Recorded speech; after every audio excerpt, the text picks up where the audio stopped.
Kashmir merupakan sebuah wilayah indah yang terletak di jantung pegunungan Himalaya.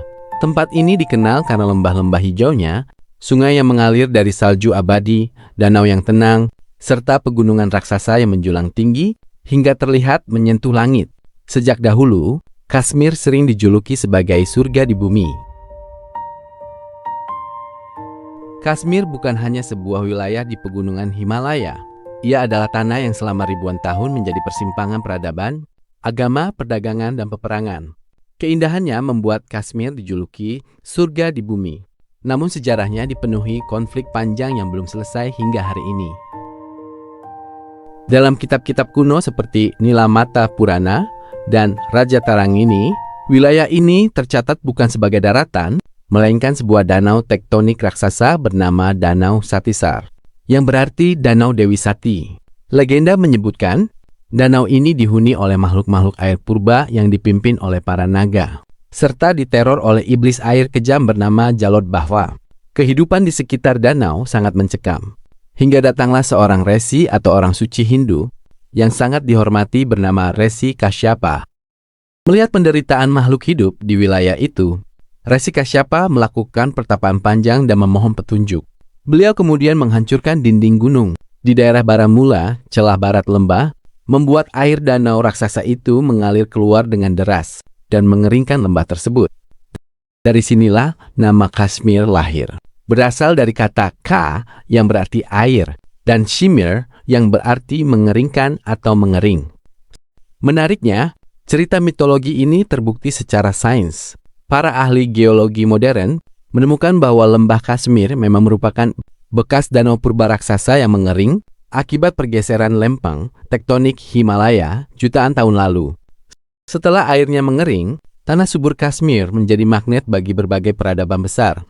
Disinilah sejarah lampau Kashmir yang luar biasa dimulai, jauh sebelum adanya perbatasan politik modern.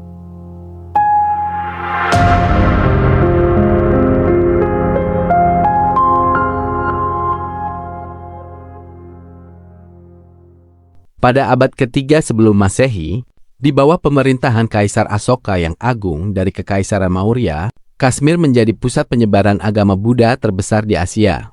Bahkan Konsili Buddha Dunia keempat diadakan di Kashmir, tempat di mana ajaran Buddha Mahayana dirumuskan dan disebarkan ke Cina, Tibet, hingga Asia Timur.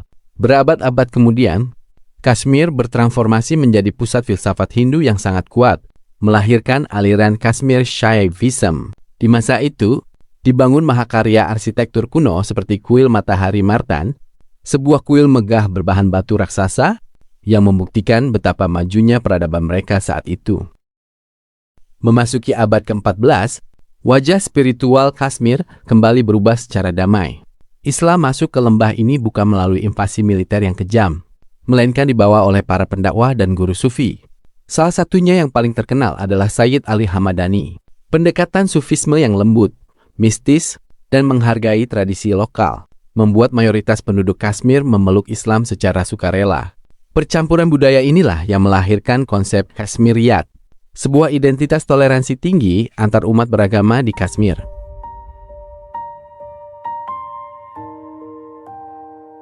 Pada tahun 1586, sebuah babak baru dimulai dalam sejarah Kashmir. Kaisar Akbar dari Kekaisaran Mughal berhasil menaklukkan Kashmir dan memasukkannya ke dalam wilayah kekuasaannya. Sejak saat itu, Kashmir menjadi salah satu permata paling berharga dalam Kekaisaran Mughal. Para kaisar Mughal jatuh cinta pada keindahan lembah ini. Kaisar Jahangir bahkan pernah mengucapkan kalimat yang kemudian terkenal hingga sekarang. Jika ada surga di bumi, maka disinilah tempatnya. Di bawah pemerintahan Mughal, Kashmir mengalami masa kemakmuran yang panjang. Jalan-jalan perdagangan berkembang, pertanian dan kerajinan tumbuh pesat. Berbagai taman megah dibangun di sepanjang Danau Dal dan kaki pegunungan Himalaya. Taman Nisat Bagh, Shalimar Bagh, dan Chashme Shahi yang masih dapat dikunjungi hingga hari ini, yang merupakan peninggalan langsung dari masa kejayaan tersebut. Namun setelah Kaisar Aurangzeb wafat tahun 1707, Kekaisaran Mughal mengalami kemunduran cepat karena perebutan takhta. Hingga pada 1752, Ahmad Shah Durrani, pendiri Kekaisaran Durrani di Afghanistan, berhasil menaklukkan Kashmir sepenuhnya dari tangan Mughal yang sudah lemah. Sejak saat itu, Kashmir menjadi salah satu provinsi penting milik Kekaisaran Afghanistan. Namun, bagi banyak penduduk Kashmir, masa pemerintahan Afghanistan dikenang sebagai salah satu periode paling berat dalam sejarah mereka. Pajak yang tinggi, pemerintahan yang keras, dan berbagai bentuk penindasan menyebabkan ketidakpuasan meluas di kalangan rakyat. Kekuasaan Afghanistan berlangsung selama sekitar 67 tahun. Hingga akhirnya pada tahun 1819, Maharaja Ranjit Singh dari Kekaisaran Sikh berhasil merebut Kashmir dari tangan Afghanistan. Bagi sebagian penduduk, berakhirnya kekuasaan Afghanistan membawa harapan baru.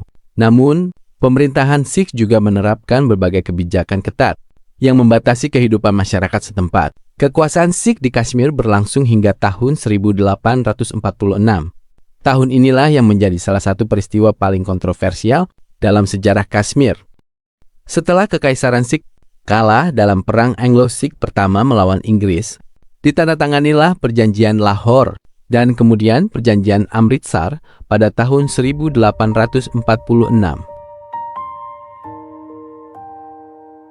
Melalui Perjanjian Amritsar tahun 1846, Inggris menyerahkan Kashmir kepada Gulab Singh dengan imbalan sekitar 7,5 juta rupiah Nanak Shahi. Dari sinilah lahir Kerajaan Jammu dan Kashmir yang diperintah oleh dinasti Dogra.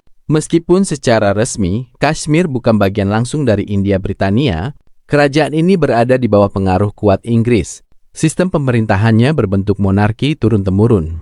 Maharaja memiliki kekuasaan yang sangat besar atas pemerintahan, perpajakan, militer, hingga kepemilikan tanah. Di atas kertas, Kashmir adalah kerajaan yang berdiri sendiri. Namun dalam praktiknya, Inggris tetap mengawasi berbagai urusan penting melalui pejabat politik yang ditempatkan di wilayah tersebut. Bagi Inggris, Kashmir memiliki nilai strategis yang sangat besar. Wilayah ini berada di persimpangan jalur menuju Afghanistan, Tibet, Xinjiang, dan Asia Tengah. Pada masa persaingan geopolitik antara Inggris dan Rusia, yang dikenal sebagai The Great Game, Kashmir menjadi salah satu benteng penting untuk melindungi kepentingan Inggris di Asia Selatan. Di bawah pemerintahan Dogra, sebagian besar tanah pertanian dikuasai negara atau para tuan tanah yang dekat dengan istana. Mayoritas penduduk Kashmir yang beragama Islam bekerja sebagai petani dan harus membayar pajak yang tinggi. Berbagai catatan sejarah menyebutkan bahwa hasil panen, ternak, bahkan produk kerajinan sering dikenai pungutan yang memberatkan. Tidak sedikit petani yang hidup dalam kemiskinan, meskipun tinggal di wilayah yang sangat subur. Sementara itu, industri syal Kashmir yang terkenal hingga Eropa berkembang pesat. Kain-kain pashmina dari Kashmir menjadi komoditas mewah yang sangat diminati kalangan bangsawan dunia. Namun, keuntungan terbesar dari perdagangan tersebut lebih banyak dinikmati oleh para pedagang besar dan kalangan elit kerajaan dibanding para pengrajinnya. Memasuki awal abad ke-20, tuntutan perubahan mulai bermunculan. Masyarakat mulai meminta reformasi politik, perwakilan rakyat, serta pengurangan beban pajak. Ketegangan semakin meningkat pada tahun 1931 ketika demonstrasi besar terjadi di Srinagar. Peristiwa tersebut menjadi titik awal munculnya gerakan politik modern Kashmir yang kelak memainkan peran besar menjelang berakhirnya kekuasaan Inggris. Kemudian datanglah tahun 1947, tahun yang mengubah sejarah Asia Selatan untuk selamanya. Setelah hampir 2 abad berkuasa, Inggris akhirnya meninggalkan wilayah India Britania. Namun kepergian itu tidak meninggalkan sebuah wilayah yang siap menjadi satu kesatuan. Sebaliknya muncul perdebatan besar tentang masa depan wilayah yang sangat luas tersebut. Sejak beberapa dekade sebelumnya, gerakan-gerakan politik telah tumbuh di berbagai wilayah India Britania. Mereka menuntut berakhirnya kekuasaan Inggris dan menginginkan hak untuk menentukan nasib sendiri. Namun menjelang kepergian Inggris, muncul perbedaan pandangan yang sangat tajam. Sebagian tokoh politik saat itu menginginkan wilayah bekas India Britania tetap bersatu dalam satu negara. Mereka beranggapan bahwa meskipun berbeda agama dan budaya, persatuan akan menjadi kekuatan utama di masa depan. Namun di sisi lain, terdapat kekhawatiran yang semakin besar. Sebagian tokoh lainnya merasa bahwa umat Muslim akan menjadi kelompok minoritas Dalam negara yang didominasi mayoritas Hindu, dari perbedaan pandangan inilah muncul gagasan pembentukan negara terpisah bagi mayoritas penduduk Muslim. Setelah melalui proses politik yang panjang, Inggris akhirnya menyetujui rencana pembagian wilayah tersebut. Wilayah bekas India Britania kemudian dibagi menjadi dua negara baru, India dan Pakistan. Pakistan dibentuk sebagai negara bagi mayoritas penduduk Muslim, sementara India menjadi negara penerus utama dari wilayah yang tersisa. Di antara semua wilayah tersebut, terdapat satu kerajaan yang paling strategis dan paling rumit posisinya, yaitu Jammu dan Kashmir, sebuah kerajaan pegunungan yang membentang dari dataran Jammu di selatan, lembah Kashmir yang subur di tengah, hingga wilayah Ladakh dan pegunungan tinggi di utara.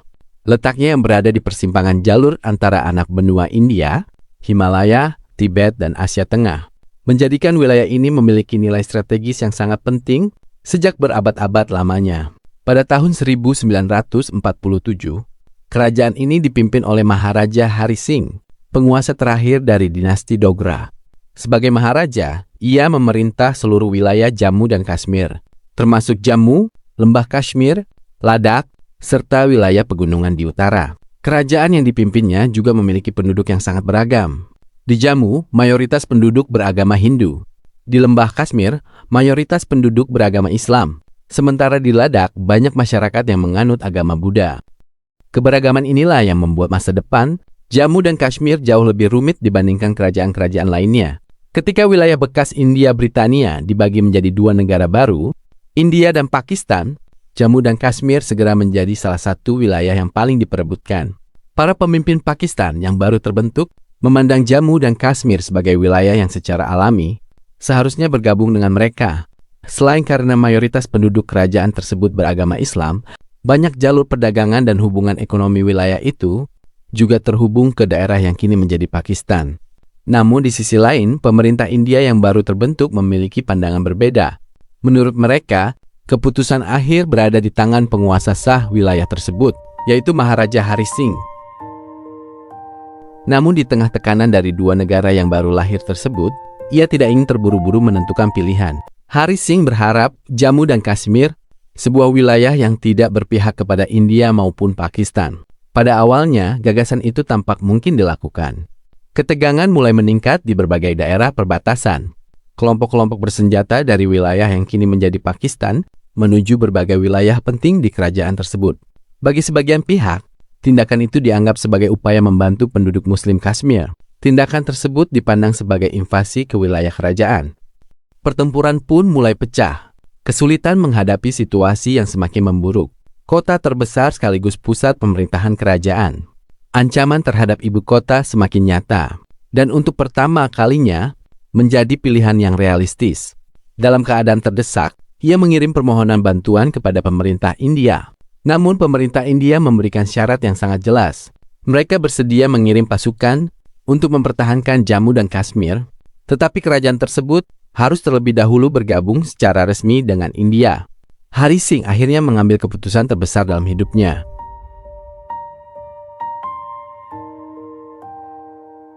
Pada tahun 1947, ia menandatangani dokumen yang dikenal sebagai Instrument of Accession. Melalui dokumen itulah, Jammu dan Kashmir secara resmi menyatakan bergabung dengan India. Pakistan menolak keputusan tersebut. Para pemimpin Pakistan berpendapat bahwa masa depan Jammu dan Kashmir seharusnya ditentukan oleh mayoritas penduduknya, bukan hanya oleh keputusan seorang maharaja. Perbedaan pandangan inilah yang kemudian memicu perang pertama antara India dan Pakistan. Dan wilayah yang selama berabad-abad dikenal karena keindahan alamnya, kini berada di tengah konflik bersenjata. Setelah berlangsung selama berbulan-bulan, pertempuran akhirnya menarik perhatian dunia internasional. Persoalan Jammu dan Kashmir dibawa ke Perserikatan Bangsa-Bangsa atau PBB. Melalui berbagai upaya diplomasi, gencatan senjata akhirnya berhasil dicapai pada tahun 1949. Namun perdamaian itu tidak menyelesaikan masalah. Sebaliknya, gencatan senjata justru menciptakan garis pemisah baru yang membelah Jammu dan Kashmir menjadi beberapa wilayah kekuasaan. Garis inilah yang kemudian menjadi awal dari pembagian Kashmir yang masih memengaruhi kawasan tersebut hingga hari ini. Pada dekade berikutnya, muncul kekuatan lain yang turut terlibat dalam sengketa Kashmir, yaitu Cina. Salah satu wilayah yang menjadi pusat perselisihan adalah Aksai Chin, bekas kerajaan Jammu dan Kashmir. Berbeda dengan lembah Kashmir yang hijau dan subur, Aksai Chin merupakan kawasan pegunungan tandus dengan udara yang sangat tipis, suhu yang ekstrim, dan hampir tidak memiliki penduduk tetap. Sekilas wilayah ini tampak tidak terlalu penting. Tidak ada kota besar, dan sebagian besar wilayahnya berupa dataran tinggi berbatu yang berada ribuan meter di atas permukaan laut. Namun di balik kondisi alamnya yang keras, Aksai Chin memiliki nilai strategis yang sangat besar. Wilayah ini menjadi jalur penghubung penting antara Tibet dan Xinjiang, dua kawasan yang sangat penting bagi Cina. Pada tahun-tahun setelah kemerdekaan India, kedua negara mulai memiliki perbedaan pandangan mengenai batas wilayah. Ketegangan terus meningkat. Patroli militer dari kedua pihak beberapa kali berhadapan di daerah perbatasan. Perang berlangsung singkat, namun hasilnya mengubah peta Kashmir secara permanen. Setelah pertempuran berakhir, China berhasil menguasai Aksai Chin dan mempertahankan kendalinya hingga hari ini. Tidak lagi terbagi antara dua negara. Sebagian berada di bawah administrasi India, sebagian berada di bawah administrasi Pakistan, dan sebagian lainnya berada di bawah administrasi Cina. Keadaan inilah yang membuat Kashmir menjadi salah satu wilayah paling kompleks di dunia, tetapi juga karena keterlibatan Cina dalam persoalan yang sama. Hingga hari ini, ketiga negara masih memiliki pandangan yang berbeda mengenai status dan masa depan wilayah tersebut. Dan meskipun puluhan tahun telah berlalu, sejak perang pertama pecah, yang paling sulit diselesaikan di dunia modern. Meski dunia mengenal Kashmir sebagai wilayah konflik, ada satu hal yang tidak pernah berubah sejak dahulu, yaitu keindahan alamnya. Jauh sebelum batas-batas politik modern terbentuk, kawasan ini sudah dikenal oleh para pedagang, pengelana, dan penulis sebagai salah satu wilayah paling menakjubkan di Asia. Di wilayah yang dikelola India, lembah Kashmir menjadi pusat utama keindahan tersebut. Hamparan padang hijau terbentang luas di antara pegunungan Himalaya yang menjulang tinggi. Saat musim semi tiba, bunga-bunga bermekaran memenuhi seluruh lembah, menciptakan pemandangan yang sangat kontras dengan puncak-puncak salju di kejauhan. Di kota Srinagar, danau besar menjadi jantung kehidupan wisata. Dal Lake tenang mengalir di tengah kota, dihiasi rumah perahu tradisional dan perahu kayu yang dikenal sebagai shikara. Tidak jauh dari sana terdapat Gulmarg, kawasan pegunungan yang terkenal dengan padang rumput luas dan panorama Himalaya yang dramatis. Saat musim dingin tiba, wilayah ini berubah menjadi salah satu pusat olahraga salju paling terkenal di Asia. Lebih ke timur terdapat Ladakh, wilayah pegunungan tinggi yang sering dijuluki dunia di atas awan. Dengan lanskap mirip dataran tinggi Tibet, biara-biara kuno, dan danau biru jernih di tengah pegunungan gersang, Ladakh menjadi salah satu wilayah paling unik di dunia. Sementara itu di sisi lain, wilayah yang dikelola Pakistan juga menyimpan keindahan alam yang luar biasa. Di Gilgit-Baltistan, pegunungan Karakoram menjulang dengan puncak-puncak raksasa yang menjadi incaran para pendaki dunia. Di kawasan inilah berdiri K2, salah satu gunung paling menantang di bumi.